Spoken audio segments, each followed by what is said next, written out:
Welcome to S99 TV news. నేను మంత్రిగా ఉన్నప్పుడు ఇదే ఒంటి కన్నుతో మేడిగడ్డ నుంచి భద్రాచలం వరకు 25 లక్షల క్యూసెక్కుల నీళ్లు వచ్చాయి. అప్పుడు కొట్టుకుపోని భద్రాచలం ఇప్పుడు ఎందుకు కొట్టుకుపోతుంది?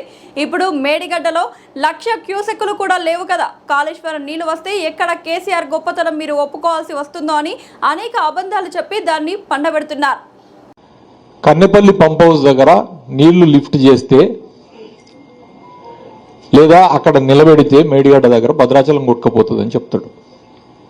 నేను మంత్రిగా ఉండి ఇదే ఒంటి కన్నుతో నువ్వు అన్న నా లిమిటేషన్తోనే 25 లక్షల క్యూసెక్కుల నీళ్లు వచ్చినా కూడా ఒక్క ప్రాణం కూడా పోకుండా మేడిగడ్డ నుంచి భద్రాచలం దాటిన వరకు ధవళేశ్వరం వెళ్ళేదాని వరకు 25 లక్షల క్యూసెక్కుల నీరు కంటిన్యూస్గా మీరు చూశారు మిత్రులారు. నేను అక్కడే ఉన్నా 2022 సంవత్సరంలో.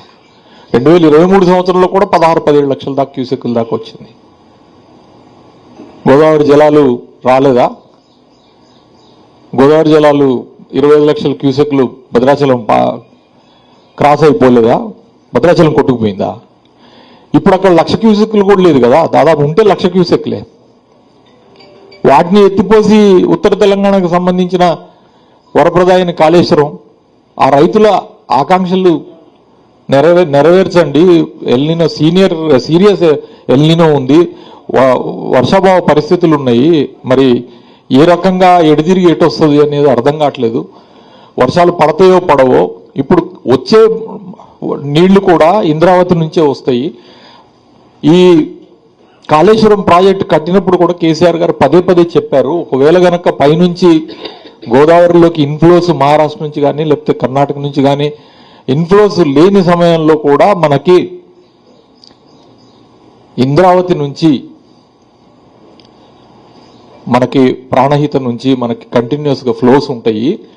అవి ఎప్పుడూ కూడా అక్కడ ఆ ఛత్తీస్గఢ్ అడవుల నుంచి వచ్చే వాటరు దానికి 100% గ్యారంటీ ఉంటుందని చెప్పడం జరిగింది.